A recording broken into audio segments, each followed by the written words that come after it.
தேர்வு நடத்துறவங்க அவங்கதாமா, நாங்க பாதுகாப்புக்காக தான் நிக்கிறோம் அப்படின்ற மாதிரியா செய்வதறியாமல் நின்ற போக்குவரத்து காவலர்கள். தமிழகம் முழுக்க டிஎன்பிஎஸ்சி குரூப் 4 எக்ஸாம் நடந்தது. இதுல தேர்வர்கள் 9 மணிக்கு மேல வந்தா அவங்க அனுமதிக்கப்படல. ஏற்கனவே அறிவிக்கப்பட்டதா இருந்தாலுமே சில நிமிட தாமதத்தினால வாய்ப்பு தவறி போனதை நினைத்து தேர்வர்கள் வேதனையோட செல்லக்கூடிய காட்சிகள் பதிவாகிட்டு இருக்கு.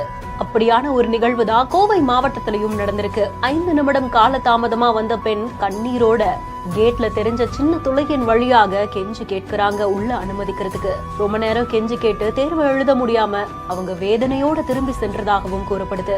கோயம்புத்தூர் கார்பரேஷன் லிமிட்ல இருந்து 2 கிலோமீட்டர்ல லேண்ட் 8 lakhsக்கு ஸ்ரீ பேபி ப்ராப்பர்ட்டிஸ் கோயம்புத்தூர்.